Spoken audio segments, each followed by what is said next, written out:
parce qu'il fallait qu'elle attende 30 ans, parce qu'en Israël, on ne pouvait pas, non, qu'est-ce que je dis? En Israël, on était rabbi au moins à partir de 30 ans. C'est pour ça qu'il a attendu jusqu'à 30 ans. Et le Seigneur a envoyé cette colombe, cet Esprit Saint sous forme de colombe, voilà.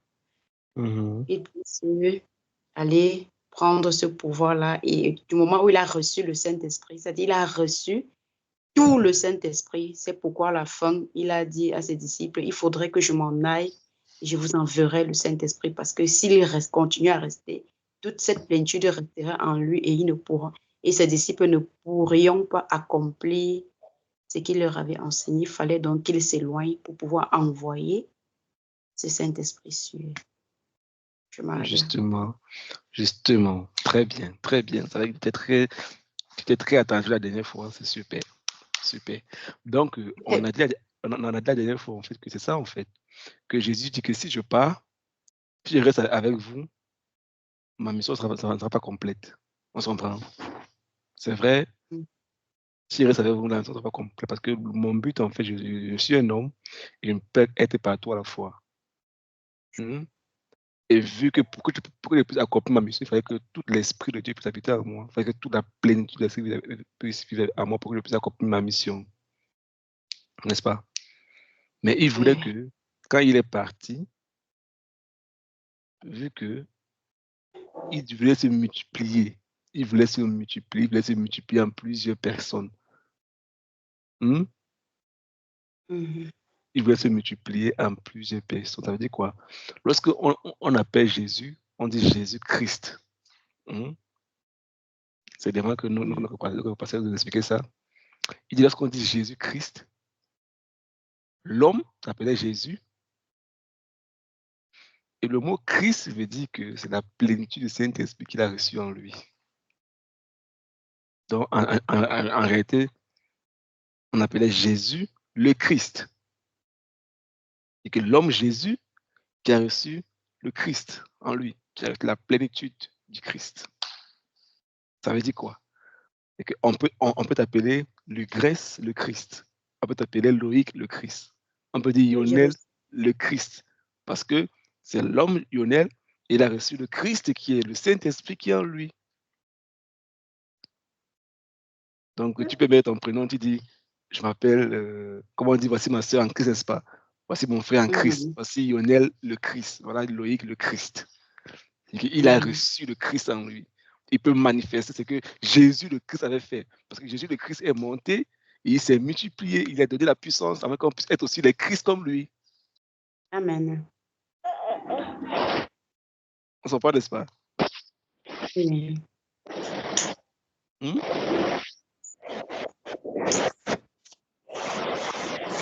Donc, il a donné la puissance afin qu'on puisse devenir aussi les Christ comme lui. Donc, s'il ne va pas au ciel, si l'Esprit ne vient pas sur eux, ils ne peuvent pas être les Christ. Justement. Donc, c'est ça. La semaine passée, on a vu l'Esprit comme une personne. Et des fois, on a dit qu'il est là, il te parle, il te conduit, il est un ami, il est ton consolateur. Et on a dit que, bon, cette année, on ne verra pas comment écouter la voix de Dieu. Forcément l'année prochaine, mais on a vu comment il est avec toi, il te parle, il te conduit, comment il t'amène chaque jour de gloire en gloire, comment il te saisit, tout ça. Pourquoi on ne verra pas comment écouter cet ainsi maintenant, comment écouter la voix de Dieu maintenant? Parce que écouter la voix de Dieu, ça a plusieurs prérequis. Et tout ce qu'on est en train de faire, on met les fondations. Parce qu'à un certain niveau, rappelez-vous, quand Jésus était rempli du Saint-Esprit, Jésus rempli du Saint-Esprit, fut conduit par le Saint-Esprit dans le désert pour être tenté par le diable. On s'en parle. C'est quand il est rempli du Saint-Esprit qu'il peut connaître quand le diable parle. Mais il parle avec Dieu tout le temps. Il parle avec les hommes. Il communique avec Dieu et les hommes.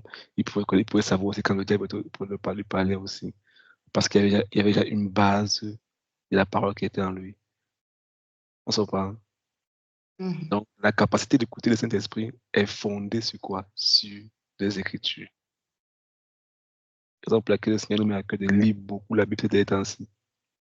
La semaine dernière, on a fini avec le verset qui disait que l'Esprit de Dieu, quand il va venir, il va nous rappeler tout ce que Jésus nous a dit, n'est-ce pas? Hmm? Mhm. Et pour qu'il puisse te rappeler quelque chose, il faudrait que tu aies d'abord connu quelque chose avant qu'il te rappelle. Donc, le Saint-Esprit te rappelle les choses que tu connais. Et comment il va te rappeler quand tu n'as pas lu? Donc, tout ce qu'on fait est fondé sur la parole de Dieu. Parce que c'est vrai qu'il y a les prérequis, il y a les conditions qu'il faut utiliser. Mais si on vous apprend les conditions sans vous donner la base de données, ce sera comme le maraboutage, comme l'incantation, comme les marabouts font. Qui fait tes formules, tes laisse venir, boum, fais ce que tu veux. Non, on n'est pas dans ça. On n'est pas dans ça. Nous, on n'évoque pas les esprits, mais on invoque les esprits. Plusieurs fois, il parle ça des personnes, n'est-ce pas? Pourquoi c'est la différence entre évoquer un esprit et invoquer un esprit, n'est-ce pas? Mhm. Il y a la différence entre évoquer un esprit et invoquer un esprit. Nous, on Mhm. n'évoque pas un esprit. Quand tu parles chez les marabouts et chez les charlatans, il, il évoque l'esprit. Il appelle l'esprit. L'esprit vient et il commande à l'esprit de faire ce qu'il lui veut. On s'en parle? Mhm. Je jouais là-bas. Quand tu pars chez un marabout, chez les frères, et tout, quand ils appellent un esprit, eux, ils commandent à l'esprit de faire ce qu'il lui veut. Esprit, va dans telle personne, maladie, paralyse son pied. Eux, ils commandent à l'esprit, n'est-ce pas? Et elle a fait un énorme sacrifice. On s'en parle. Mais nous, on ne fait pas ça. En tant qu'enfant de Dieu, on invoque l'Esprit de Dieu et quand l'Esprit de Dieu vient en nous, il nous dit ce qu'il veut, il nous conduit comme il veut. Quand on invoque Dieu, Dieu vient et il fait comme il veut. On ne donne pas les ordres. On se comprend? Maintenant, comment savoir quand c'est Dieu ou c'est pas Dieu? Il faut la parole de Dieu. Parce que tout ce que Dieu va te dire sera basé sur sa parole. Donc, on met d'abord les bases sur le fait que nous devons lire la parole, la connaître. Parce que quand le diable a parlé à Jésus, Jésus a dit, il est aussi écrit. C'est ce qu'on a lu aujourd'hui, non? C'est qu'on lit Matthieu.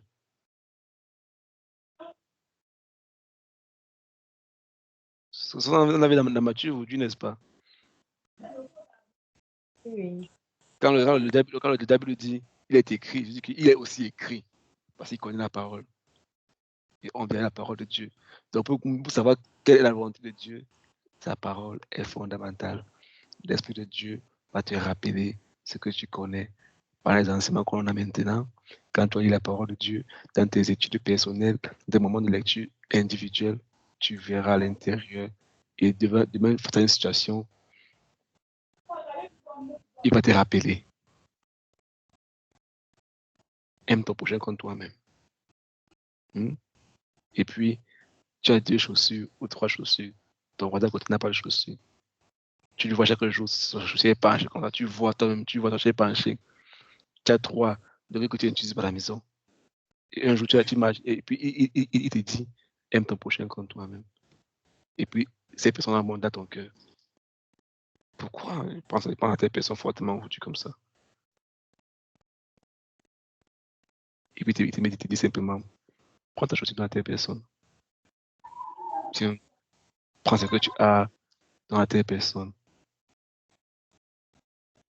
Ah, Seigneur, c'est écrit dans la parole de Dieu que si tu as Dieu unique, donne-en à celui qui n'en a pas. Celui qui a de quoi manger, passe avec celui qui n'en a pas. Il dit, ah, c'est vrai, c'est la parole. Tu pas, tu donnes. Tu obéis à la parole de Dieu. Tu obéis à la parole de Dieu. Tu ne sais pas demain où il peut se retrouver quelque part, tu ne sais pas demain. Ah, il y a telle personne qui m'avait aidé quand je n'avais rien. Il m'a donné ce qu'il m'a donné. Et aujourd'hui, c'est comme ça, c'est comme ça, c'est comme ça. Je vous dis la vérité, ça, c'est toute la vérité. Moi, je voyais, je suis une parenthèse, et moi, je suivais un comédien américain très célèbre et très, très riche aux États-Unis. Peut-être un milliardaire même. Et dans un de ses plateaux, un jour, il a invité une famille qu'il avait hébergée quand il n'avait personne. Un homme et une femme qui les avait vus, qu'elle avait vus dans la rue, et ils l'ont pris pour lui donner un travail dans la boutique. Il ne gagnait presque rien. C'était pour eux un signe d'amour, une façon d'amour. Et il les avait aidés, ils l'ont aidé comme ça jusqu'à ce qu'il finisse. Il paie sa pension, il finit l'université. Après qu'il a quitté l'université, il est parti, ils ne sont plus jamais revus. Des années plus tard, quand il devient très très riche, il commence à chercher cet homme et sa femme. Il les cherche, il dit, je veux voir ces personnes qui m'ont aidé. Et quand ils l'ont trouvé, cet homme et sa femme, ils l'ont donné. Il a donné l'argent que on se voit un peu. Oui.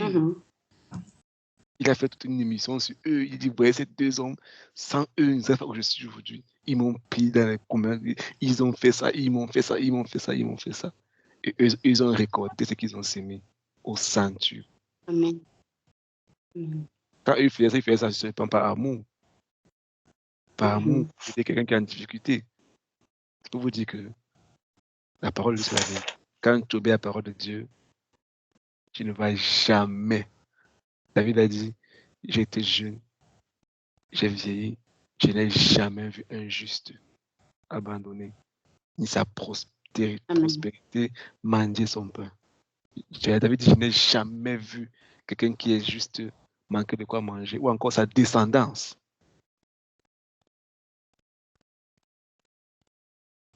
Donc, tout ce que tu fais aujourd'hui, c'est une parenthèse, pourquoi il n'y a pas beaucoup parler ça ce soir.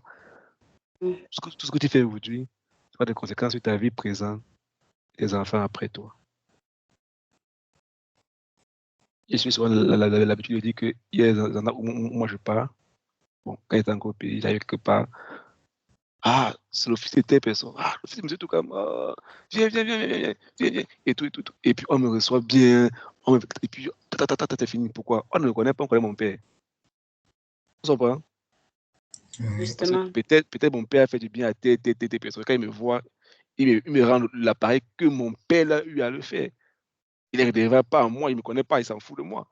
Mais c'est une manière à lui de dire merci ou encore de donner réponse à ce que mon père fait pour moi, ou bien mon frère ou ma soeur, n'importe qui dans ma famille. Mais imagine un peu que quelqu'un autour de toi fait demande à quelqu'un, quand il va te voir. Hey, c'est le frère du gars là. Non. Et même tes enfants vont porter cela. Et d'autres enfants après, ils vont porter cela. Donc tout ce que tu fais d'une manière ou d'une autre a de l'impact sur toi, ton environnement et tout autour de toi. Moi, par exemple, nous, par exemple, on est un pauvre pays. Si un Camerounais fait quelque chose, peut-être n'importe quoi, un Russe ici, c'est compliqué. Camerounais, non, pas Camerounais. À cause de ce Camerounais. Tout le pays est en danger maintenant. Oh, fini. Tout le pays est en danger maintenant. Ouais, je me rappelle de moi, ici à l'université, il y avait une blague que les gars ont fait, une blague ici là, que il y avait une étudiante de quel pays, c'était Zimbabwe, il y avait une blague que elles ont mangé, c'était un Coréen comme ça, et puis c'est venu viral sur l'université, et puis quand moi je commence à un noir en route, on dit, pardon, pas que, je veux pas que tu me manges.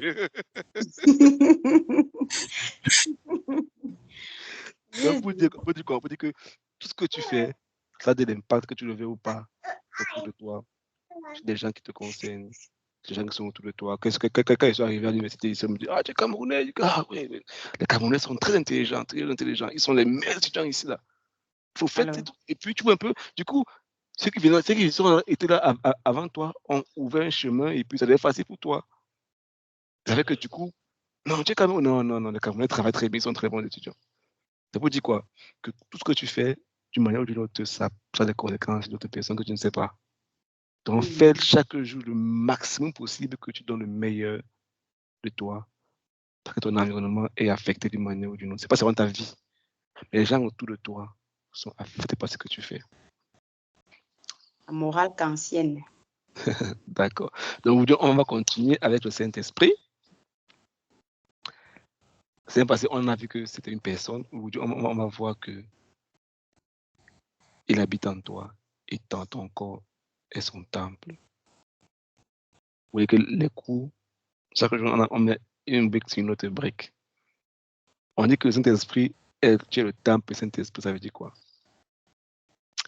La dernière fois, on a dit que Adam et Ève avaient l'Esprit de Dieu à Éden, mais quand ils ont mangé le fruit, l'Esprit les a quittés parce qu'il y a le péché, n'est-ce pas? Rappelez-vous, c'est le Saint-Esprit. Il est saint. C'est un esprit qui est saint. Ce n'est pas un mauvais esprit, non. Il est saint. Donc, pour qu'il puisse venir être en toi, il faut un environnement saint. Et la semaine passée, on a dit que Jésus-Christ a créé nous a sanctifiés. On a dit qu'il y a deux formes de sanctification. Il y a la sanctification de position et sanctification personnelle dans la relation. Ma position en Christ me sanctifie parce que son sang m'a lavé. Et parce que je suis sanctifié, donc aucun péché, c'est que Jacques dit que si quelqu'un est en Christ, il ne peut pas pécher. Je pense que c'est ces gens, il ne peut pas pécher. Ton esprit ne peut plus pécher quand tu as Jésus-Christ, ton Seigneur et Sauveur. Ta personne, toi, tu ne peux plus pécher. Tout ce que tu fais maintenant, c'est dans ton âme. On comprend? Donc, de ta position en Jésus-Christ, tu es sanctifié. Donc, l'Esprit de Dieu vient maintenant habiter en toi et il fait de toi sa maison. Tu es le temple du Saint-Esprit. Que tu le crois ou pas, tu es le temple du Saint-Esprit.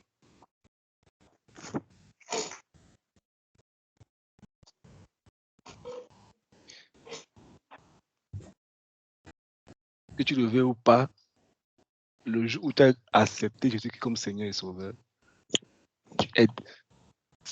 en fait, il habite en toi permanemment.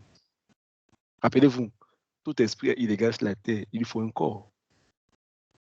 Oui, oui. Donc, le moyen à Dieu d'être sur la terre constamment, permanemment, c'est parce que l'Esprit de Dieu habite en nous. On verra ça peut-être vers la fin de ce module. On verra que l'enlèvement, quand l'Église sera enlevée, nous les saints, on va aller au ciel. Les démons vont commencer à marcher sur la terre. Dans les hommes qui vont parler au ciel, là, ils vont marcher, ils vont voir les gens, les esprits vont les tourmenter et tout ça, parce que nous, qui avons l'Esprit de Dieu, que les démons ont peur, bien sûr, s'il vient et dit au nom de Jésus, il va disparaître, il va fuir, parce que le nom de Jésus est puissant, nous, on ne sera plus là. Parce que quand il dit au nom de Jésus, ce n'est pas moi qui dis, il ne fuit pas à cause de Franck, il fuit à cause de Christ qui est en moi, qui lui donne l'ordre de quitter et de fuir. On comprend? Donc, je suis le temple du Saint-Esprit.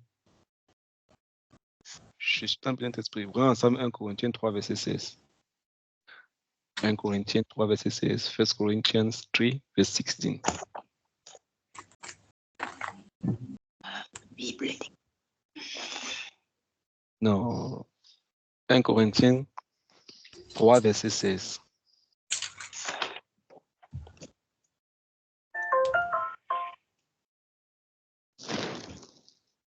Si quelqu'un a trouvé, peut lire pour nous.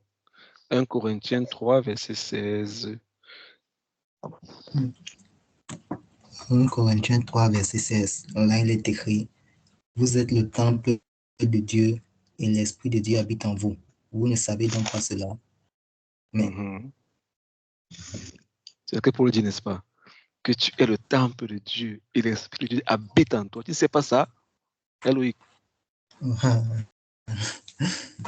Oh. Que tu es le temple de Dieu. C'est-à-dire que la maison de Dieu, c'est toi. Vous comprenez ça un peu? On ne comprend pas, n'est-ce pas? On comprend, n'est-ce pas? La Bible dit que tout l'univers ne peut pas contenir Dieu.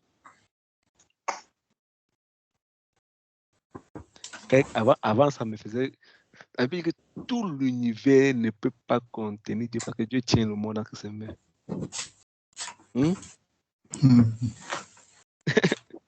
Que Dieu tient toujours entre ses mains. Mais il trouve sa place dans le cœur d'un homme. Et que Dieu peut venir habiter en toi.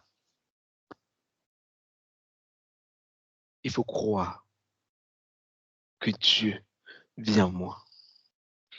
Que je le croie ou pas, c'est la vérité. Maintenant, pour que cette vérité quitte de mon esprit, mon âme et affecte mes actions, il faut la croyance. C'est pour ça que Jésus a dit que tout est possible à celui qui croit. Parce que c'est possible dans ton esprit. Maintenant, ramener ça dans ton esprit, dans ton âme, pour affecter tes actions, il faut croire que tu es le temple de Dieu, que Dieu habite en toi.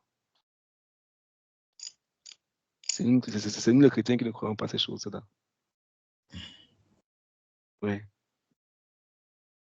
Quand un sorcier te dit que tu vas voir, il ne doute pas, n'est-ce pas? Il a confiance, c'est gris-gris. Il dit, ah bon, tu vas voir, attends. Il rentre à la maison, il dit, attends, tu vas voir. Il sait que quand il va rentrer, il va faire cette petite ça va, ils vont venir. Il va les dire, ils vont partir. Il croit qu'il imagine ces choses. Il est confiant que ça marche. Il sait que ça marche. Mais c'est nous les chrétiens qui ne savons pas. On se néglige. Quand un sorcier veut te saluer, il tend la main comme ça. Il sait que dans sa main, là, tu vas te posséder avec ça. Eloïc. Oui. Moi, quand il salue quelqu'un, je sais que l'Esprit de Dieu est en moi. Quand il tend sa main, je dis, dans mon cœur, je dis que l'Esprit de Dieu te touche. Je crois. Moi, je crois que je ne suis pas une personne ordinaire. Il faut croire. Il faut le croire. Tu le verras s'accomplir. 1 Corinthiens 6, 19.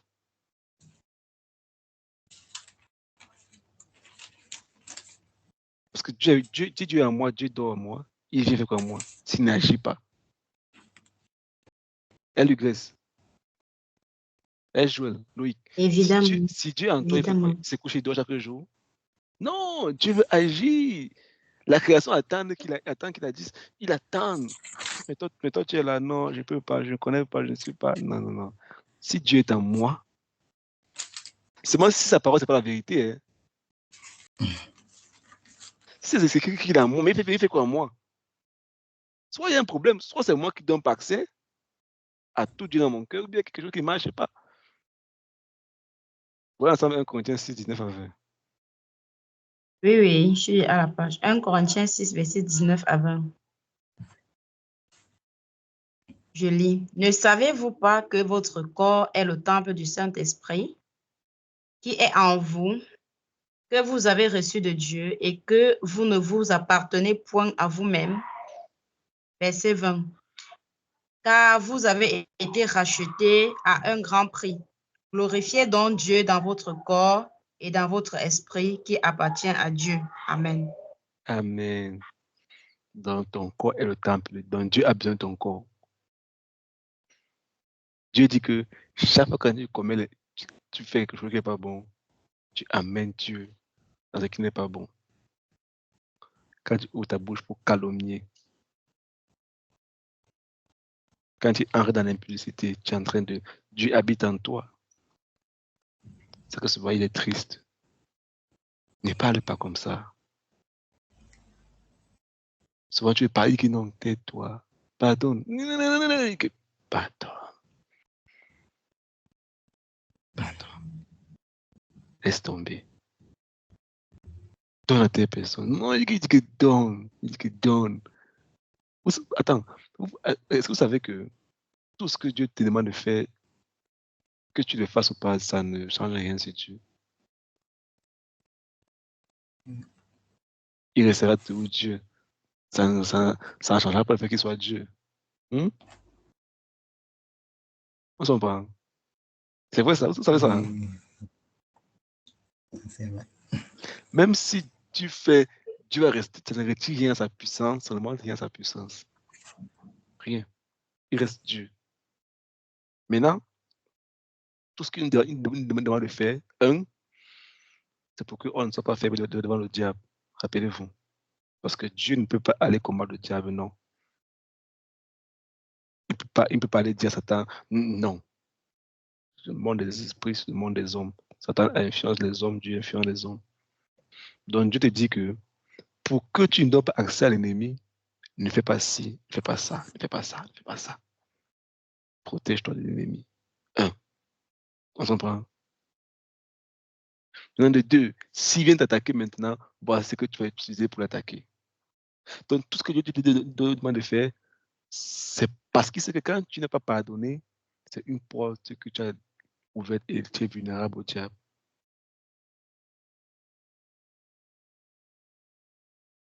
Quand tu ne pries pas, ça ne change rien sur Dieu. Mais tu seras faible, c'est comme un enfant qui ne mange pas. Tu ne lis pas ta Bible, tu ne te nourris pas, tu seras faible devant l'ennemi. Donc, tout ce qu'il demande de faire sera pour nous punir parce que c'est important pour toi.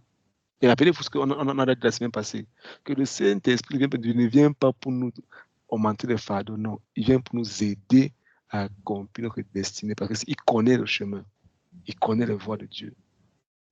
Et il nous aide chaque jour à accomplir notre destinée. On se comprend? Oui. Sa mission, c'est de t'aider à faire ce qui est dans ton esprit, de faire sortir ça de toi et d'amener la manifestation. Tu ne peux pas savoir ce que Dieu a mis en toi. Tu ne peux pas imaginer à quel point il a investi dans ta vie. Souvent, tu dors, tu vois des rêves, des choses, tu vois des choses, tu te dis, mais souvent, tu vois les gens faire des choses, des grandes, tu te dis, mais qu'est-ce que moi j'ai fait? C'est un sentiment que, mais c'est comme si moi aussi inutile la terre. Non, pas que tu es inutile, mais il y a tellement en toi que tu ne sais pas par où commencer. Et quand tu vois des gens faire des choses, tu dis, je veux aussi faire des grandes choses. Mais comment je fais des grandes choses? C'est parce que l'Esprit de Dieu est en toi. Aujourd'hui, les films des super-héros, c'est ce que le docteur Monroe disait souvent, Superman, Batman, tous les Man, Spider-Man, Iron Man, c'est les films qui ont les plus grands succès parce que ça montre l'homme. Le docteur Monroe disait que ça montre l'homme, sa vraie nature. Tout homme était un super-héros. Et quand on voyait ça en faux, on fait des choses. Oh! On touche du doigt un peu ce qu'on était avant. Rappelez-vous? Parce que tous les supermans et tout, ils viennent tous de notre planète, n'est-ce pas? Comme nous, on vient d'ailleurs, on vient du ciel. On n'a pas commencé à vivre cette terre, on vient du ciel, on est venu ici et on va retenir là-bas, après on va revenir encore ici. Tout ce qu'on les voit et puis on sent. Parce que les hommes ont eu ces idées où? Non, ça a l'intérêt d'eux. Mais tout a un super pouvoir qui est à l'intérieur de lui. Mais il faut activer ce pouvoir-là qui est par le Saint-Esprit.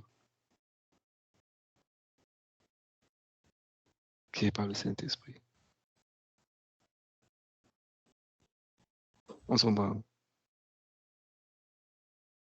Et il te dit qu'il est en toi. Maintenant, la semaine passée, on a dit quoi? C'est pas ta communion avec lui qui va te montrer chaque jour quel chemin tu dois prendre, comment tu dois marcher, qu'est-ce que tu dois faire. Rappelez-vous, c'est un gentleman. Il est trop calme, trop posé. Très, très gentleman. Sûr de lui. Toujours, toujours. Tu sais, quand tu parles, est-ce que quelqu'un a parlé, tu as causé avec quelqu'un qui est trop, en fait, qui est trop intelligent, il connaît des choses, et puis tu lui parles, tu te regardes seulement comme ça, il te regarde. Tu lui parles, il te regarde seulement. Et tellement il est très posé, tant que tu ne donnes pas la parole, il ne parlera pas. Imagine un peu ça. Quelqu'un qui connaît toutes les sciences, tant que tu ne demandes pas de parler, il ne parle pas. Une belle humilité. Et on a vu ça la semaine passée. Quand tu pries, Seigneur, et puis tu pars. Après, tu attends un peu, tu dis, Aka, j'ai fini. Il dit, attends, tu dis que non. C'était 5 minutes. J'ai parlé. Fais ce que tu fais, fais ce que tu ferais ça. Il dit, non, c'est pas moi qui fais. Je dois te dire que tu fais. Sinon, Seigneur, protège-moi, Seigneur, ma famille, prendre de moi, accompagne-moi. Il dit, ok, d'accord. Ça, c'est déjà compris. Maintenant, pour que je dois faire ça, tu ne dois pas me demander que je dois faire ça. Je suis ton père. C'est ce que je dois faire. Mais je veux que tu sois un fils. Je dois te dire ce que tu dois faire afin que tu fasses. Les recommandations que tu dois faire bien précisément. On s'en prend. Et dans la prière, il faut demander, c'est vrai. Il faut parler, c'est vrai. Mais laisse-le te parler aussi. Prends le temps, sois calme quelque part. Vous savez, le plus grand braquage, le plus grand vol que l'ennemi nous a fait, nous les hommes modernes aujourd'hui, il nous a volé l'indictable du Saint-Esprit. En nous rendant tellement occupés, super actifs. Matin, tu sautes, tu cours par-ci, tu cours par-là, au petit reviens et tout, tu vois tes personnes, après les écouteurs, boum, boum, boum, la musique, tu sors là-bas, tu vois personne, après tu cours, tu rentres le soir, après tu cours, tu dors. Matin encore, tu crois à courir,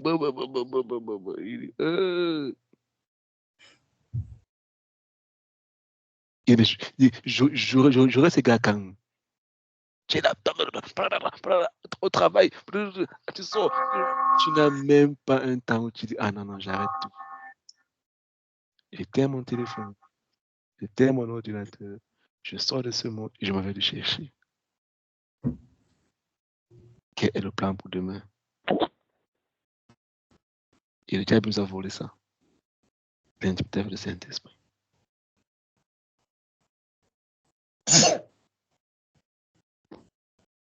Et je prie que tu sois restauré au nom de Jésus.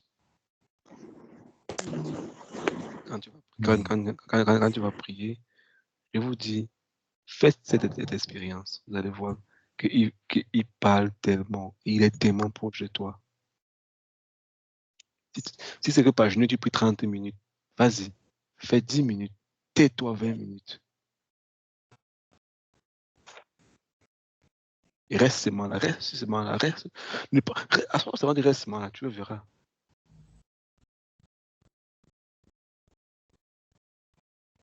Tais-toi, reste seulement tranquille. Tu verras comment te parler. Ça va monter dans ton cœur. Ça va monter dans ton cœur. Tu vas commencer à te faire des choses. Et souvent, il est tellement très, très doux et puis il nous donne. Il va te dire, ouais, ma fille. Tu vois telle personne, n'est-ce pas? Il dit, oui, oui, Seigneur. Vous pensez souvent quand on avance, je ne peux pas vous embrouiller. Si vous parlez d'identité au Saint-Esprit, il va commencer à parler des choses là maintenant et quand il parle, il peut m'arrêter. Donc, il est déjà en toi. Il faut seulement le laisser maintenant te conduire chaque jour. Chaque jour. Chaque jour. Après, sans lui, tu ne peux rien faire. Ce monde-là dehors, il y a tellement de ruses. Le diable est tellement intelligent. Le diable connaît l'être humain. Il maîtrise l'être humain. C'est ce qu'il dit. Le diable a un dossier sur toi. Il a un bureau de recherche. Il a un bureau de recherche sur toi. Et même s'il sait que, même s'il ne peut pas t'attaquer, il passe par ta famille, ton frère, ta soeur. Il a un dossier sur toi. Rappelez-vous, il était au commencement. Il a vu Adam et Ève. Il a vu Noé, Enoch, David, Moïse. Il a vu tous ces gens d'hommes de Dieu. Il les connaît tous. Il connaît l'être humain correctement et bien. Et face à lui, tu ne peux pas. Et la seule personne qui ne connaît pas, c'est l'Esprit de Dieu. Et pour nous, pour échapper au pied de l'ennemi, on a besoin d'être conduit par le Saint-Esprit chaque jour. Et sans lui, tu es totalement dans le proie du diable.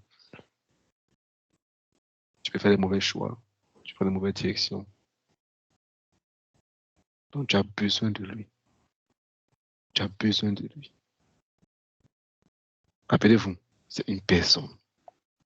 Il est aussi réel que moi, je te parle là.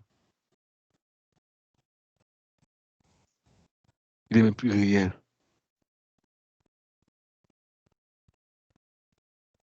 Il est avec toi chaque jour. Et beaucoup parmi nous, il est attristé par nos comportements, nos attitudes.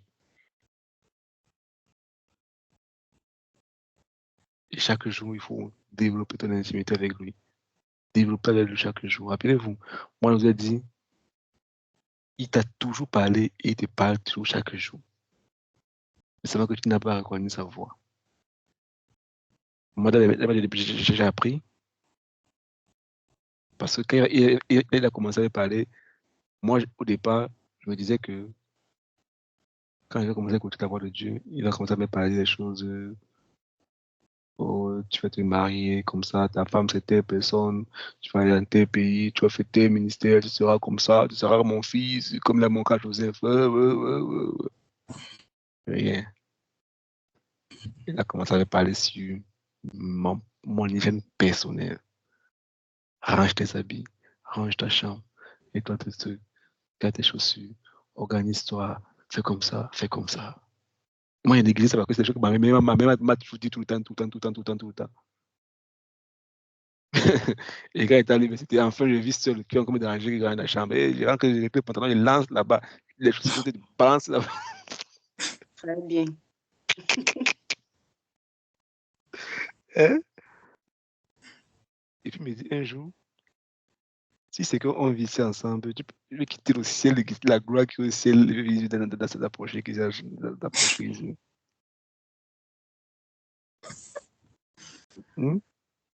Parce qu'une fois, je devais recevoir mes frères, mes soeurs en Christ pour un temps de prière. Et vu que Jésus savait qu'elle allait venir, j'ai tout nettoyé, balayé, nettoyé la cuisine, tout. À l'époque où je vivais à l'université, j'avais ma chambre.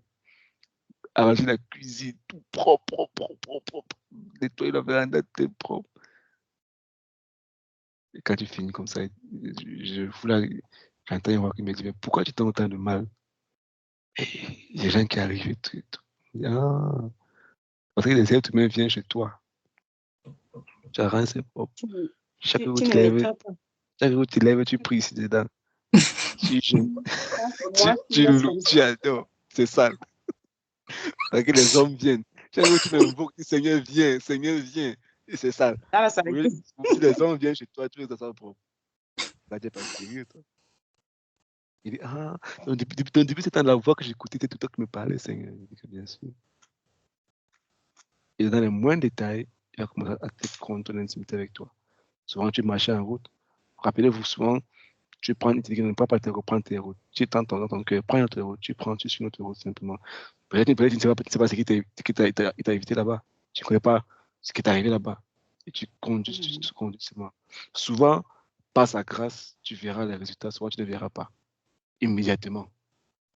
Si tu as un an, 2 ans, 3 ans, tu vas comprendre pourquoi il t'avait dit fait comme ça.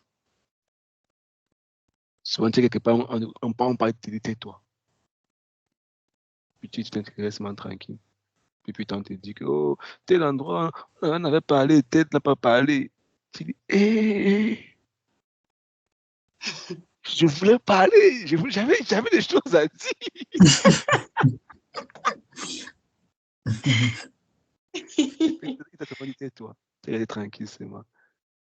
On s'en prend un peu. C'est pour dire qu'il est plus intelligent, il est plus sage que toi. Il connaît, il voit le futur, il connaît le passé, il connaît ce qui va venir dans ton chemin, il connaît. Et si tu ouvres ton cœur, tu le laisses te conduire tout simplement. Et chaque jour, ça doit être ta prière. Jésus a dit, quand vous priez, dites notre Père qui est aux cieux, que ton nom soit sanctifié, que ton règne vienne. Le règne vienne par le Saint-Esprit. Le règne vienne. Viens, conduis-moi. Tu es un roi. Que ton règne gouverne-moi. Conduis-moi. Que ta volonté soit faite. Jésus a mis la priorité. Je n'ai pas dit quand vous priez, dites Seigneur, pardonne mon péché. Non, il n'a pas commencé par là. Il a dit non. Dis d'abord au Père. Prie le Père d'abord. Que ton nom, ça veut dire que dis qu'il n'y a aucun autre nom tu es le suprême des suprêmes. Maintenant que ton règne vienne d'abord sur moi et que ta volonté soit faite. Chaque jour, quand vous priez, dites ça. Appelle le règne de Dieu, soupire après le Saint-Esprit, demande l'Esprit de Dieu. Parce qu'il ne va que là où il est honoré. Quand tu crées l'espace pour lui, tu l'honores, il se manifeste. Tu crées l'espace pour lui, tu l'honores, il se manifeste. Et chaque jour, tu dois prier comme ça, demander de l'Esprit de Dieu de me conduire. Saint-Esprit, conduis-moi. Mais quand tu fais un devoir, aide-moi. Mais quand tu veux passer, je ne connais pas quoi dire. Mais toi, tu connais, aide-moi. Si je dis, sans toi, je vais dire, si les gens vont entendre, ils ne n'écouteront pas. C'est toi qui parles dans les cœurs. Tu touches les vies, aide-moi. On s'en va. Très bien. Donc, il est impératif que tu aies une communion avec l'Esprit. Tu verras, quand tu vas commencer à vouloir désirer avoir une communion avec le Saint-Esprit, c'est là que ta vie chrétienne commence. Et c'est là que tu verras les choses arriver dans ta vie. C'est là que tu verras les oppositions dans ta vie. Parce que le diable vient à l'église, chante, danse, connaît le vendredi, ça ne lui dérange pas. Mais c'est le jour où tu commences à dire que je vais prendre la décision de marcher selon l'Esprit. Là, tu vas trouver des dégâts sur ta vie. Et c'est là que Dieu t'attend. Troisième point, il est un sceau, un dépôt, une garantie, une évidence que nous sommes enfants de Dieu. Comment savoir que tu es l'enfant de Dieu, tu es l'enfant de Dieu? On va voir le Saint-Esprit dans ta vie. C'est que si tu n'as pas le Saint-Esprit, appelez-vous. Si tu n'as pas le Saint-Esprit, tu n'es pas enfant de Dieu. Parce que c'est de l'évidence que tu es sauvé. C'est que tu dois activement chercher le Saint-Esprit chaque jour qui te guide, qui t'instruit. En tant que disciple, tu dois grandir dans la dépendance au Saint-Esprit. Rappelez-vous, tu dois grandir dans la dépendance. Il est ton mentor. Tu dois grandir dans la reconnaissance de sa voix dans ta vie de chaque jour. Voyons ensemble Romains 8, verset 9. Romains 8, verset 9. Romains 8, verset 9.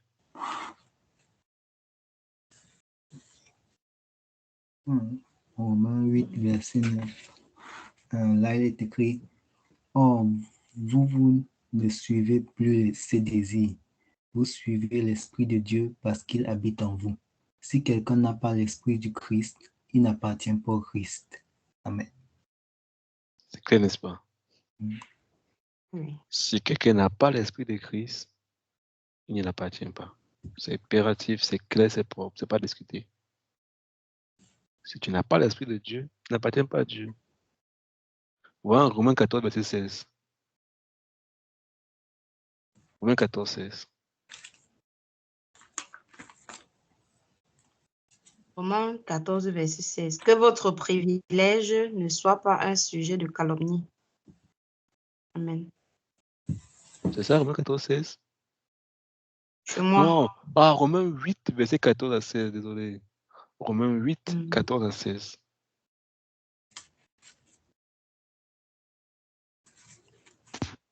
Romains 8, 14 à 16. Car tous ceux qui sont conduits par l'Esprit de Dieu sont fils de Dieu. Et vous n'avez point reçu un esprit de servitude pour être encore dans la crainte, mais vous avez reçu un esprit d'adoption par lequel nous crions « Abba, Père ». Verset 16. L'Esprit lui-même rend témoignage à notre esprit que nous sommes enfants de Dieu. Amen. Écoutez ça. Donc le Saint-Esprit dit à ton esprit que tu es enfant de Dieu.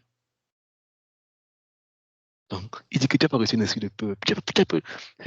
Non, mon gars, tu es enfant de Dieu. Lève-toi. Tu as peur de quoi? Souvent, quand tu pries comme ça, quand tu as eu l'intelligence d'esprit, comme des ça m'avait démenti d'être à l'école, tu as là-bas, c'était compliqué. Puis le matin, tu dis, oh Seigneur, Seigneur. Et tu entends, il te dit, non, tu es un lion. Lève-toi, tu peux marcher sur ces torrents. Rassure-toi, rien ne va t'arriver. Il te fortifie, il te donne. Tu es enfant de Dieu. C'est ton coach. C'est comme ton coach personnel. Il est là. Il t'encourage.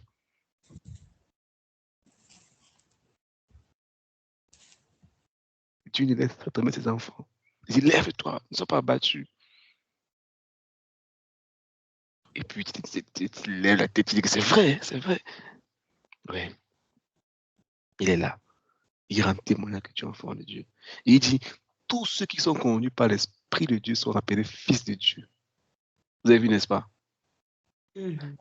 Pourtant, dernièrement, on a vu dans Jean, verset 12, Jean 1, 12, que tous ceux qui ont cru en la parole, elles donnent le pouvoir de devenir enfants de Dieu, n'est-ce pas? Tu es enfant de Dieu. Mais pour être fils de Dieu, il faut être conduit par le Saint-Esprit. Il doit te conduire. Il doit te conduire. Il doit te parler chaque jour. C'est là qu'on peut savoir si tu es enfant de Dieu, tu es fils de Dieu, vraiment. Quand tu fais quelque chose, le gars, là, il prend ses idées d'où? Pourquoi ces choses sont trop bizarres? Il prend ses trucs. Non, c'est le Saint-Esprit. C'est le Saint-Esprit. Quand tu l'intimides, il va te dire des choses. Mais pourquoi les choses, des choses sont toujours un ja? Parce que l'Esprit de Dieu te conduit. Il te conduit. 2 Corinthiens 1, verset 21 à 22. 2 Corinthiens 1, 21 à 22.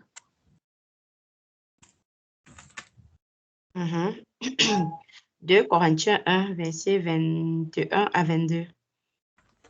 Et celui qui nous a fermis avec vous en Christ. Oh. Désolée, ma fille a touché et puis c'est parti. 2 Corinthiens. Voilà, je reviens. 2 Corinthiens 1, verset 21 à 22. C'est ça, non? 21. Et celui qui nous a fermis avec vous en Christ et qui nous a oint, c'est Dieu, lequel nous a aussi marqués d'un sceau et a mis dans nos cœurs les arts de l'esprit. Il nous a marqué d'un sceau, n'est-ce pas? Il nous a marqué de son sceau dans le cachet de Dieu. C'est que cet esprit qui est en toi. Mais plus tard, on verra plus tard que pour ceux qui seront enlevés, c'est qu'il y aura une dimension d'esprit en eux. Parce que tu as le matin, ça c'est bon, c'est très important. Mais il y a aussi la dimension qui est en toi. Bon, ce n'est pas pour aujourd'hui. Aujourd'hui, on veut voir à quel point d'abord c'est important de capitaliser de savoir que l'Esprit de Dieu vit en nous. Galates 4, verset 6. Galates chapitre 4, verset 6. Galates 4, verset 6. Et parce que vous êtes fils, Dieu a envoyé dans nos cœurs l'esprit de son Fils, lequel crie Abba, Père. Amen. Donc, l'Esprit de Dieu qui Dieu a envoyé en nous qui crie Abba, Père. Abba, Père. Le Saint-Esprit. Éphésiens 1, 13 à 14. Éphésiens chapitre 1, 13 à 14. Ok, Éphésiens 1, verset 13. En lui, vous aussi, après avoir entendu la parole de la vérité, l'évangile de votre salut, en lui, vous avez cru et vous avez été scellés du Saint-Esprit qui avait été promis, lequel est un gage de notre héritage pour la rédemption de ceux que Dieu s'est acquis à la louange de sa gloire. Amen. C'est clair, n'est-ce pas? Il a mis un sceau sur toi. C'est une garantie que tu as Tu as reçu l'héritage de Dieu. 1 Jean 3, verset 24. Des textes pour 1 Jean 3, verset 24. 1 Jean. 1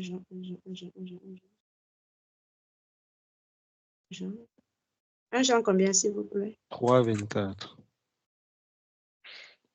Ok. 1 Jean 3, verset 24. Celui qui garde ses commandements demeure en Dieu et Dieu en lui. Et nous connaissons qu'il demeure en nous par l'Esprit qu'il nous a donné. Amen. C'est clair, non? Donc, Dieu demeure en toi. Tu es sa maison. Il a mis son sceau sur toi. Il a mis son sceau sur toi. Il une garantie que tu es un enfant de Dieu. L'Esprit de Dieu rend témoignage à ton esprit. Si Dieu ne rend pas témoignage à ton esprit que tu es enfant de Dieu, tu vas te poser des questions. Si tu es rempli de peur, tout le temps rempli, non, il doit te rendre témoignage que tu es enfant de Dieu. Il doit te dire. Et tu dois le rechercher. Tu dois soupirer après de chaque jour. Marcher après de chaque jour. 4e point. Le Saint-Esprit. On a vu le premier point. C'était quoi? Il est une personne. Deuxième point, c'est le temple de Dieu. N'est-ce pas? Troisième point, c'est que il a le cachet, en fait, une garantie que je suis enfant de Dieu. Il m'a mis son sceau. Son sceau est en moi. Le 4e point, c'est qu'il a un plan chaque jour pour ta vie. Il veut que tu apprennes à suivre et à l'obéir. Le Saint-Esprit ne veut pas suivre tes plans. Il veut que tu suives ses plans.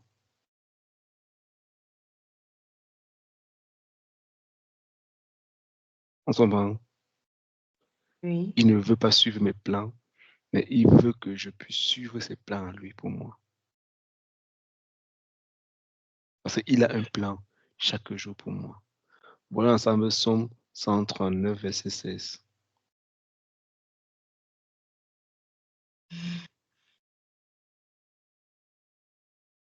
Psaume 139, verset 16.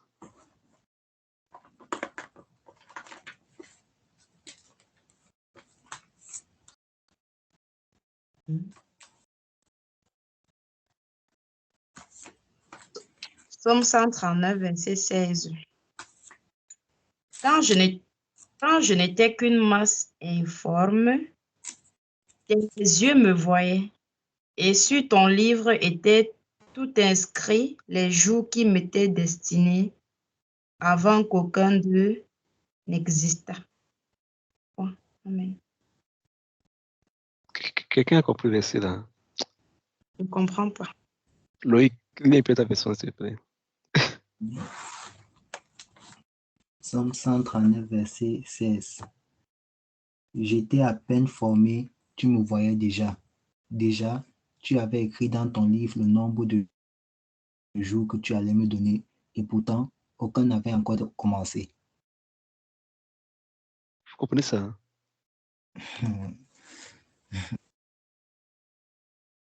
Veuillez expliquer encore, s'il vous plaît. Vas-y, Loïc, lis encore. J'étais à peine formé, tu me voyais déjà. Déjà, tu avais écrit dans ton livre le nombre de jours que tu allais me donner, et pourtant, aucun n'avait encore commencé. Il dit qu'avant que tu sois formé, Dieu, tu as vu que Dieu t'avait déjà formé. Il avait déjà préparé le nombre de jours que tu avais fait sur la terre. Aucun n'est pas. Rappelez-vous, demain, vous ne pouvez pas expliquer ça. Hein, que Dieu finit toute chose avant de commencer. Dieu finit toujours avant de commencer. C'est ça qui dit qu'il est Alpha et Oméga. Pour dire qu'il est Alpha et Oméga, c'est parce qu'il a déjà fini. On se comprend. Hein? Donc Dieu a fini ta vie avant de la commencer. Il a tout un parcours pour toi. Le pasteur Atom dit souvent qu'il a compté tous mes pas. Donc, dans l'adoration, il dit que tu as compté tous mes pas depuis le sein de ma mère. Tu as compté le nombre de pas que j'allais faire sur cette terre.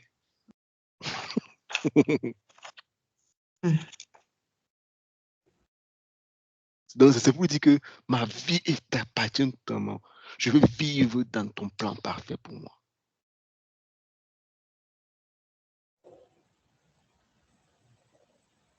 Dieu finit toute chose avant de la commencer. Quelqu'un a déjà vu quand on voit à la radiographie, je me souvent voir à la radiographie Discovery, dans les chaînes de production, comment on produit les voitures, comment on fait les ordinateurs, tout ça. Quelqu'un a l'habitude de voir ça à la télévision?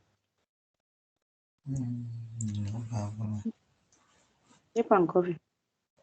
C'est pas comment on fabrique les choses, on fabrique les trucs. Et Chantal?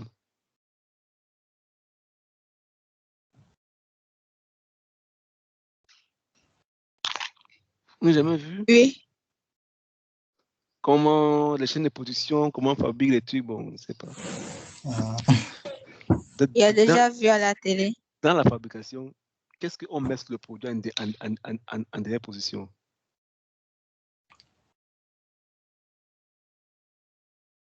L'étiquette. L'étiquette, c'est vrai. Mais l'étiquette qui porte quoi? Le nom du produit. Le nom du produit.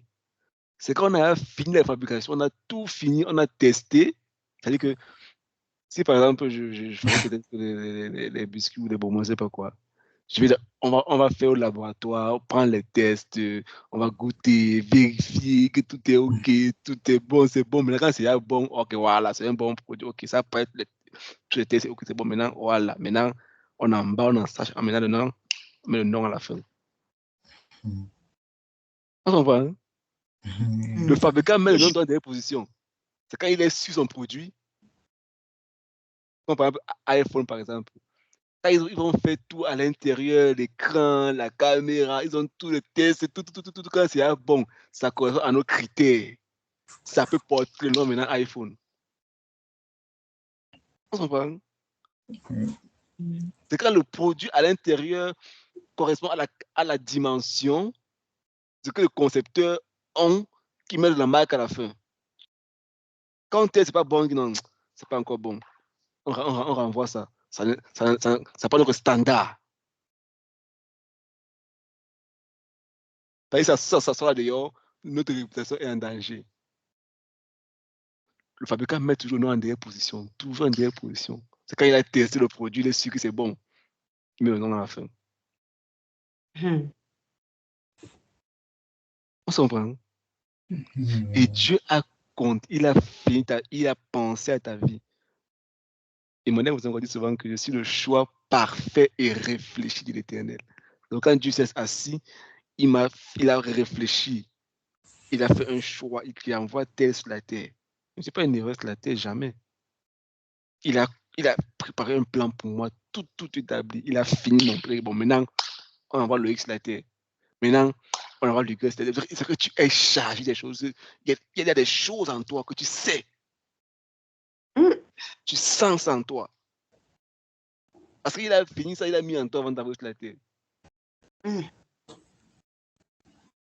C'est que la Bible dit dans Romains que la création attend avec un ardent désir que tu manifestes les choses qu'il a mis en toi.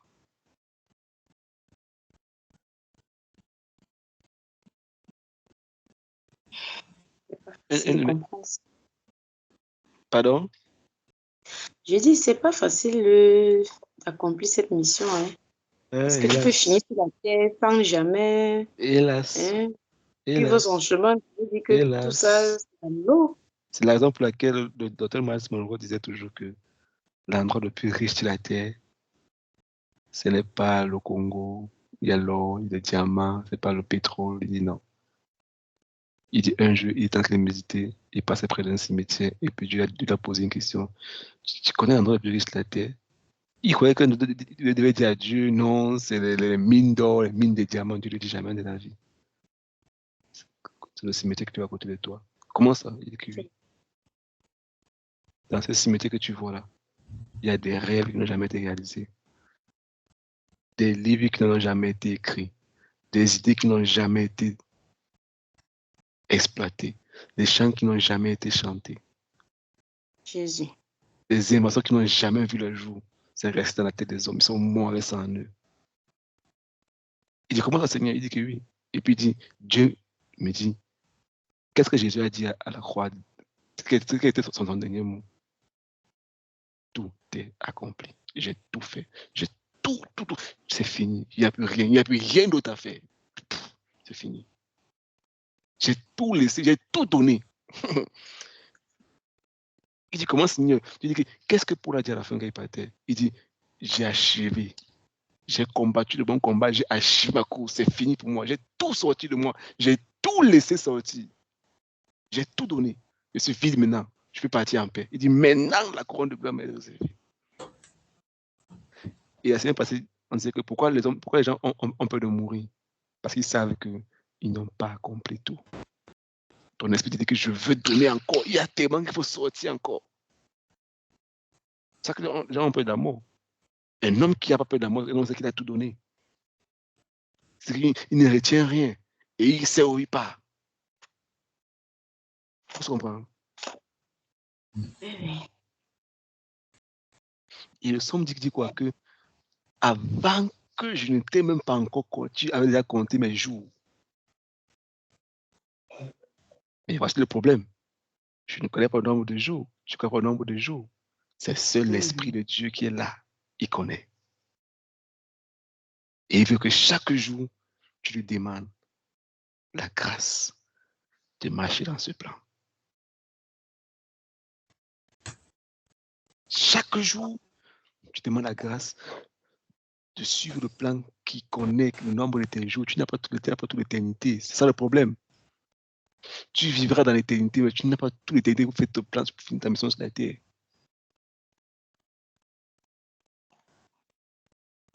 Tu n'as qu'un petit temps pour te préparer pour l'éternité. Les gens meurent chaque jour. Pendant qu'on parle là, les gens sont en train de mourir. Justement. Beaucoup n'ont pas compris. Mais ma prière pour moi-même et pour toi, qu'on ne soit pas compté parmi les gens qui vont arriver devant le trône de gloire avec la tête baissée. Parce qu'ils ne sont pas morts, ils ne sont pas morts vides.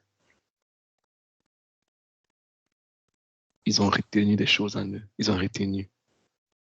Quand tu comprends ça, tu ne peux pas vivre dans l'amertume. Tu ne peux pas vivre dans parce que ça te retient, ça t'empêche de sortir. Donc quand tu te parles, obéis. Tu n'as pas tout le temps pour ça. Il y a un nombre de jours qui t'est bien réservé.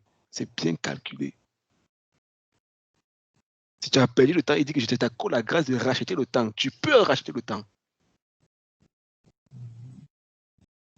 Par ma grâce, tu peux racheter le temps. Mais ne meurs pas avec ça, le potentiel que tu as mis en toi. Tu as pris des mauvaises décisions, tu as pris des mauvais choix. Je n'ai pas de problème. On peut arranger ça. Mais reviens dans le plan. Jésus est mort, que tu reviens dans le plan. Tu accomplis ta destinée. Tu n'es pas venu sur la terre pour accompagner quelqu'un. Non, il y a du potentiel en toi. Il y a des choses que Dieu a mis en toi. Il faut les laisser sortir. Pas pour toi. Et la création attend avec la désir. Les hommes qui ont fait le téléphone aujourd'hui, ils sont déjà morts. Mais ça nous bénit aujourd'hui. Ceux qui ont fait Internet aujourd'hui, ils sont déjà morts. Ça nous bénit aujourd'hui, n'est-ce pas? Ils ont fait sortir de ces choses-là. Donc tu ne peux pas être paresseux. Tu ne peux pas être négligent avec ta vie. Tu ne peux pas, parce qu'il y a des gens qui attendent que tu laisses ce que Dieu a mis en toi, tu puisses sortir ça de toi. Parce que la création attend ça.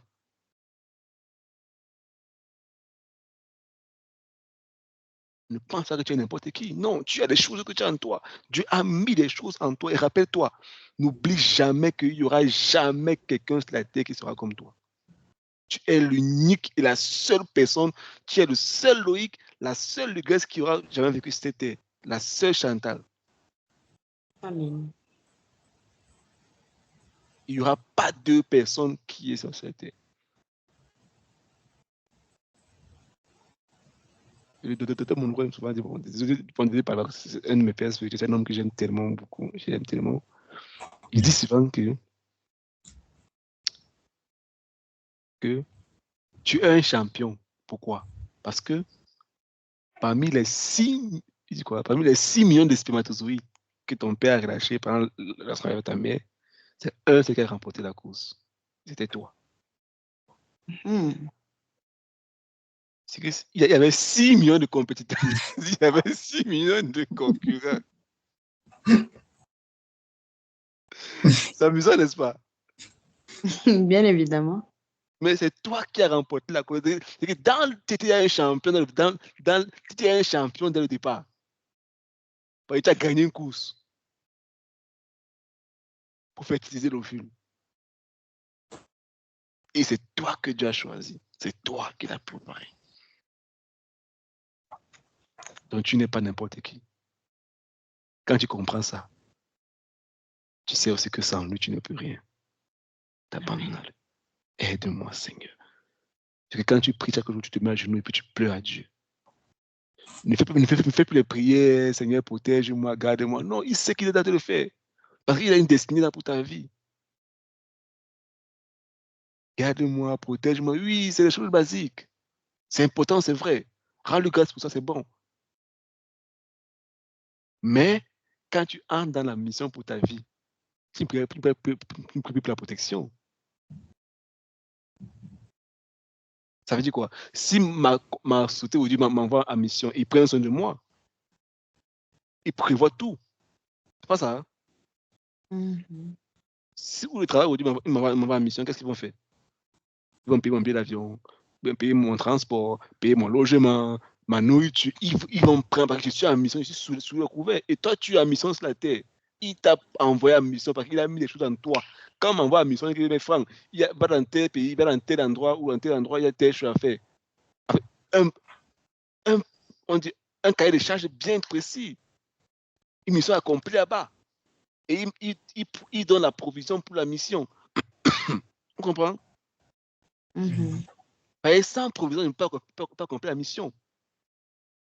Maintenant, ton rôle, chaque jour, il y a un cahier de charges dans ta vie que c'est écrit. Parce qu'il a compté le nombre de jours. Et quand il est le matin, Seigneur, aide-moi. Je pleure devant le Seigneur. Un nouveau jour s'est levé. Je veux accomplir ta volonté dans les moindres détails. Aide-moi, Seigneur, aide-moi. Ce que j'ai à faire, Seigneur, accorde-moi la grâce de faire. Où je dois prier, accorde-moi la grâce de prier. Où je dois t'invoquer, accorde-moi la grâce de faire ce que tu veux que je dois faire. Aide-moi.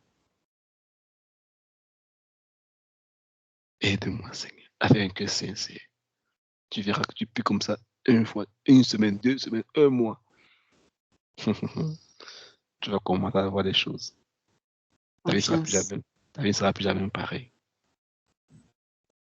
Voilà ensemble Jérémie 10, verset 23. On atterrit. Jérémie 10, 23.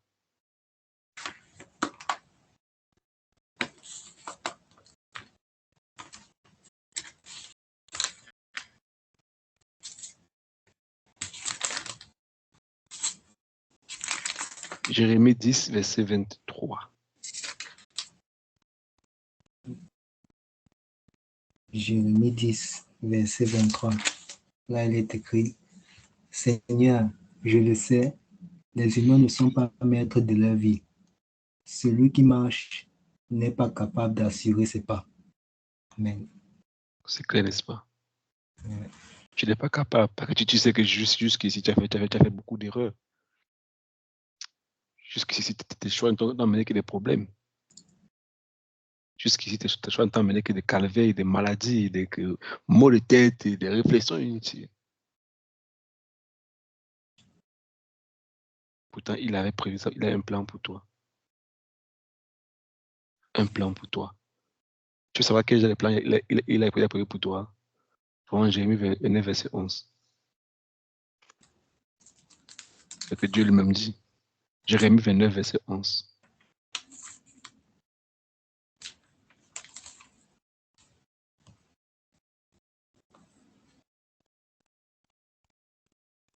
Jérémie 29, verset 11. Car je connais les projets que j'ai formés sur vous, dit l'Éternel, projets de paix et non de malheur, afin de vous donner un avenir et de l'espérance. Amen. Tu comprends les plans que Dieu a pour ta vie, n'est-ce pas? Mhm. Et grâce. Oui. Il dit qu'il a les plans qu'il a prévus pour toi.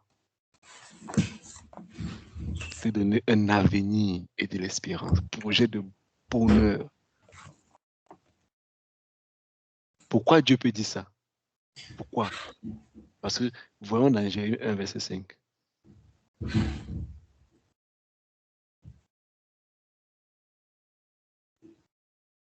Voyons Jérémie 1, verset 5.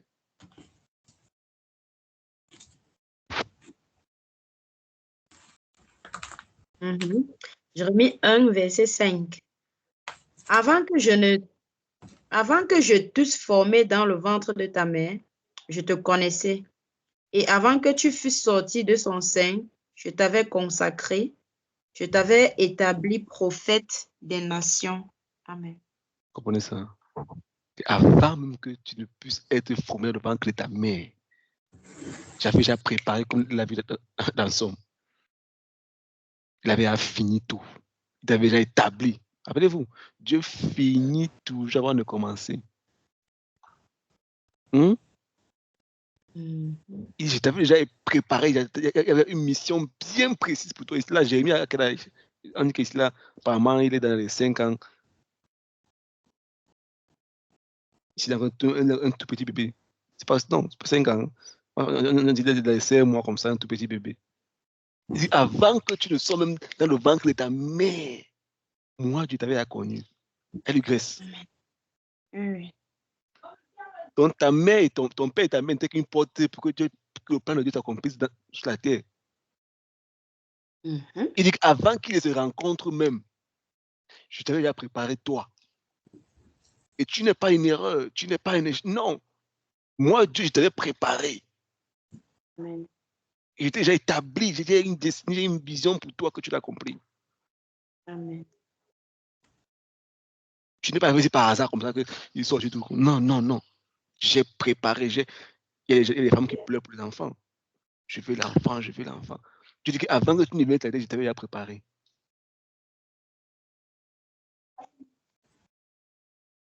Donc quand tu comprends ça, quand tu te lèves le matin, va vers lui. Et tu as un plan pour moi. Papa, voici à tes pieds. Ramène-moi dans ce plan. Où je me suis égaré, ramène-moi sur ce plan. Pardonne-moi, Seigneur. Là où j'ai fait mes choix moi-même, là où j'ai pris des difficultés, là où j'ai voulu faire comme je voulais, pardonne-moi. Mais me voici, je reviens à toi. Ramène-moi sur le plan. Ramène-moi sur le plan que tu as prévu pour moi. Ramène-moi sur le chemin que tu as préparé pour moi. On se comprend? Oui. Et tu cries au Seigneur, ramène-moi sur le chemin. Ramène-moi sur le chemin. Jean 14, verset 26. Pardon? Jean 14, 26.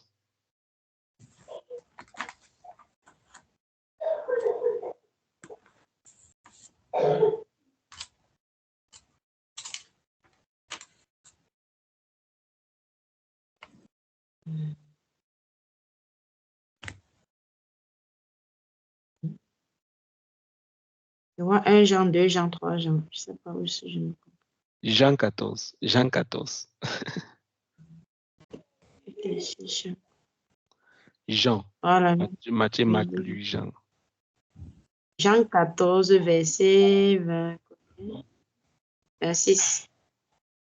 Mais le consolateur, l'Esprit Saint, que le Père enverra en mon nom vous enseignera toutes choses et vous rappellera tout ce que je vous ai dit. Amen. C'est clair, non? On a vu ça la semaine passée. On a vu ça la semaine passée. Il va te conduire dans toutes choses. Il va vous conduire. Il va vous enseigner toutes choses. Jean 14, verset 26. Jean 16, 13 à 15. Loïc, tu veux lire dans la version Loïc. Jean 16, 13 à 15. Bien écoutez ceci. Jean 16, verset 13 à 15. Quand l'Esprit de vérité viendra, il vous conduira dans la vérité tout entière.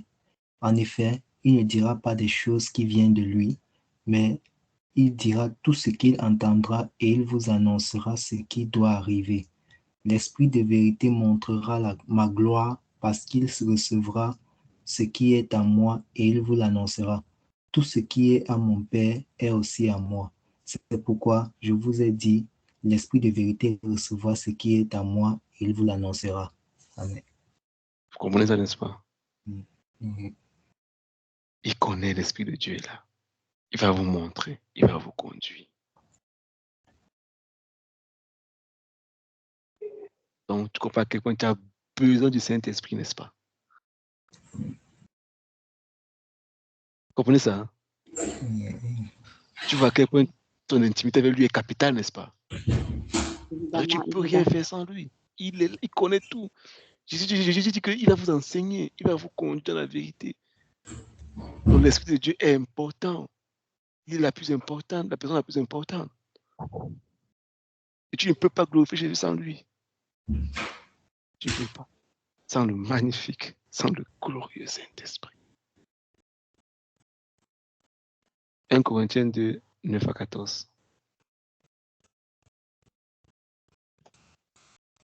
Pourquoi c'est important de connaître le Saint-Esprit? Voyons ce qu'on dit dans 1 Corinthiens 2, 9 à 14.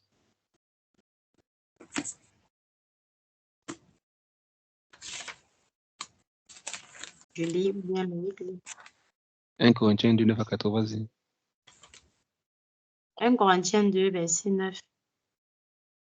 Mais, comme il est écrit, ce sont des choses que l'œil n'a point vues, que l'oreille n'a point entendues, et qui ne sont point montées au cœur de l'homme, des choses que Dieu a préparées pour ceux qui l'aiment. Dieu nous les a révélées par l'Esprit, car l'Esprit sonde tout, même les profondeurs de Dieu. Lequel des hommes, en effet, connaît des choses de l'homme, si ce n'est l'Esprit de l'homme qui est en lui? De même, personne ne connaît les choses de Dieu, si ce n'est l'Esprit de Dieu. Or, nous n'avons pas reçu l'Esprit du monde, mais l'Esprit qui vient de Dieu, afin que nous connaissions les choses que Dieu nous a données par sa grâce. Et nous en parlons, non avec des discours qu'enseigne la sagesse humaine, mais avec ceux qu'enseigne l'Esprit, employant un langage spirituel pour les choses spirituelles.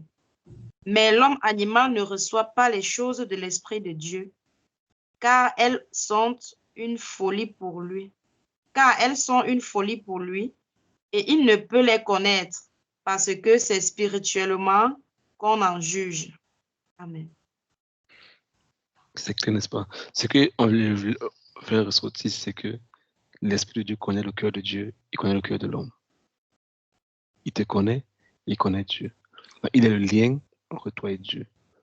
Pour connaître le plan parfait de Dieu, pour le marcher dans la perfection, tu as besoin du Saint-Esprit. Donc, ce n'est pas lui qui doit te suivre. Ce n'est pas au marché, accompagne-moi. Seigneur, je veux voyager, accompagne-moi. Je vais faire ça, accompagne-moi. Non, non. Edgar, Oui. c'est pas lui qui doit te suivre. Je vais faire ça, Seigneur, sois avec moi. Il va faire comme ça. Non, non. Non. Seigneur, aide-moi. On ne me propose de faire telle chose. Que ce que je dois faire, oui, Seigneur, entre dans ta volonté. Parle-moi. Si je dois faire ça, conduis-moi, Seigneur. Dans les moindres détails de ma vie. selon ton plan parfait. Me voici, Seigneur, ma vie à tes pieds. Je ne sais pas ce qui est bon, je ne sais pas ce qui est mal. Je ne connais pas mes plans, je ne connais pas tes plans pour ma vie. C'est toi qui connais ces plans. C'est toi qui peux me révéler ces plans. Aide-moi, Seigneur. Aide-moi, Seigneur. Aide-moi, Seigneur. Donc, on va s'arrêter ici pour aujourd'hui. La semaine prochaine, on va continuer avec le Saint-Esprit qui intercède pour nous. On va voir le baptême du Saint-Esprit. Et on va voir aussi, il nous justifie. Et puis, on va forcément finir la semaine prochaine. On va voir le don du Saint-Esprit. Bon, on va voir les dons. On va pas enseigner dessus. On va voir les dons qui manifestent au travers de toi. Et on va voir aussi la croissance spirituelle par l'Esprit. Puis la semaine qui suit maintenant, on va voir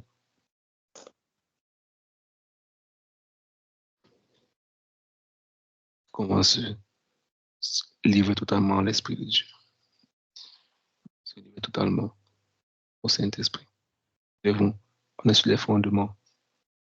Et mais ça, ce sont les bases de la vie chrétienne. Si tu passes sans la texte, là, tu vas voir que tu seras perdu toute ta vie chrétienne. Tout chrétien a besoin d'être enseigné ces choses-ci. Ce sont les bases, les fondamentaux de la vie chrétienne. Essaye depuis que tu écoutes ça, tu sens vraiment qu'il y a des choses qui te manquaient. Oui, Hum? beaucoup même.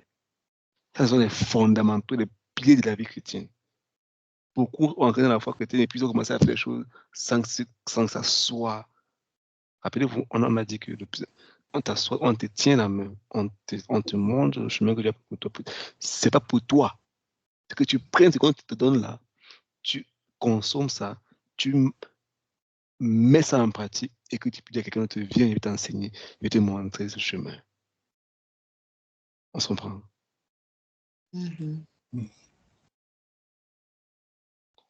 On va s'arrêter ici pour ce soir. Seigneur, nous te disons merci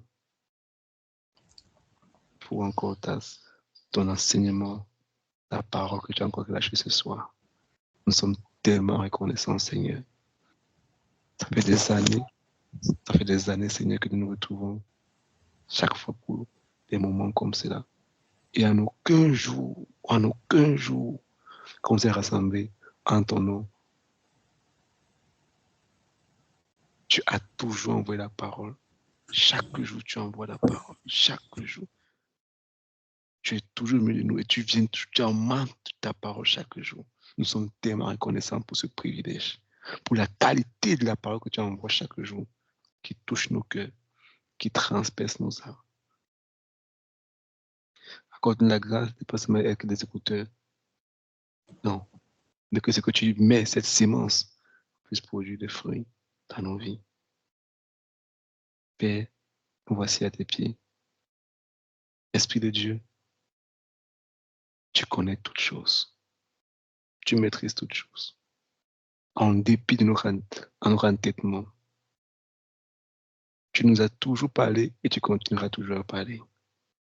Je te confie, mon frère, ma soeur. Accompagne-nous, Seigneur. Là où, Seigneur, la voix de l'ennemi avait su passer par les compassions du sang de Jésus-Christ, Esprit de Dieu, que toi seul sois la voix que nous écoutons dorénavant. Qu'aucune autre voix que la tienne, cet Esprit de Dieu. Parle-nous, conduis-nous. Là où mon frère, ma soeur t'a attristé par ses comportements, par tes attitudes, par ses pensées, je prie par la compassion, par les mérites du sang de Jésus-Christ. Je plaide le sang de Jésus-Christ, Seigneur. Là où l'Esprit de Dieu était éteint, que cette flamme remonte dans mon cœur, dans le cœur de mon frère, le cœur de ma soeur, afin qu'il puisse être un transporteur de la vie de Dieu. Qu'au contact de ta personne, quelqu'un est touché. Quelqu'un entre en contact avec mon frère, ma soeur, que sa vie soit bouleversée parce que tu transportes en lui la vie la vie de Dieu. Au contact de ma vie, quand il entre en contact avec moi, Seigneur, que son environnement change, que la puissance qui dégage l'Esprit de Dieu en moi, saisis mon frère, saisis ma soeur. Et que le monde entier puisse être témoin qu'il y a un Dieu qui existe. Qu'il y a un Dieu qui existe. On ne va pas pour les convaincre, on ne va pas pour les démontrer la puissance, non, on va par amour pour leur dire qu'ils ont besoin de toi. Un homme sans Dieu, n'est pas un homme. Et tout être humain a besoin de te connaître, Seigneur. Tout le monde. Quand je vois là où tu m'as pris, moi qui étais à l'église, derrière les masques de la religion,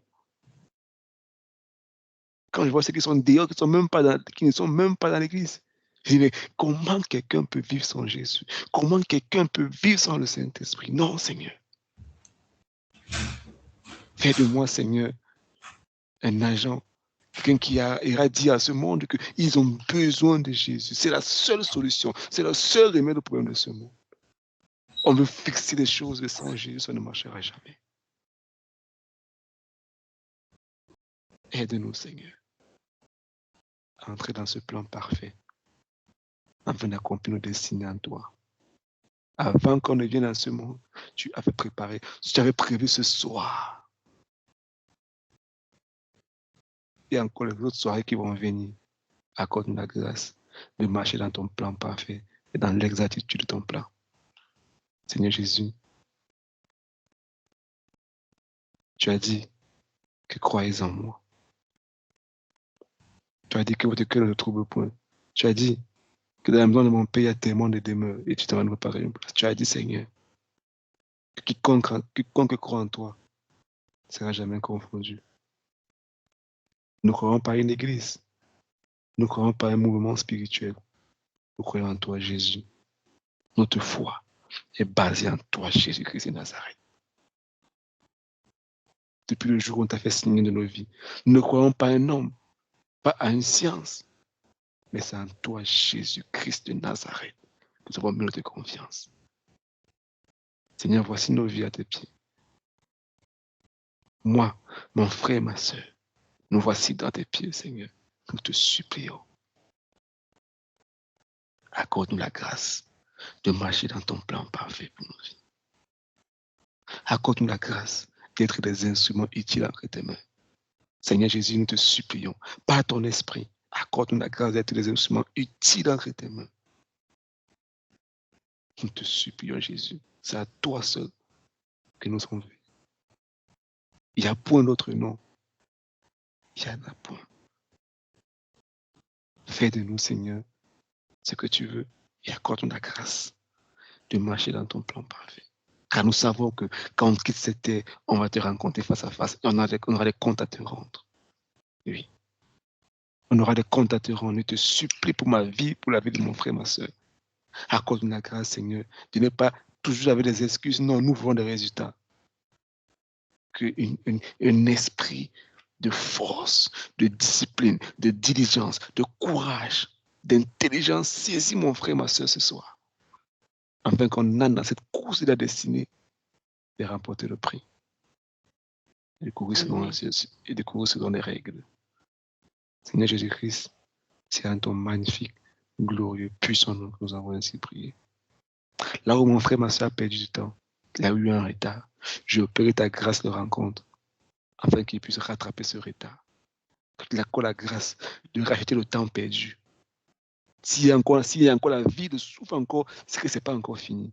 Ce n'est pas encore fini.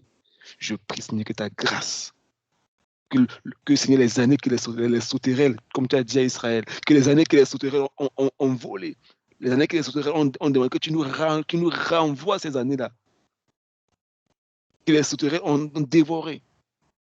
Je prie dans ma vie, la vie de mon frère, la vie de ma soeur, là où le diable a volé ces années, que ces années soient restaurées au nom de Jésus-Christ. Et puis qu'il puisse courir et rapporter le prix. Que soit toute la gloire et la puissance qui t'est due au nom de Jésus-Christ. Amen. Amen. Amen. C'est pas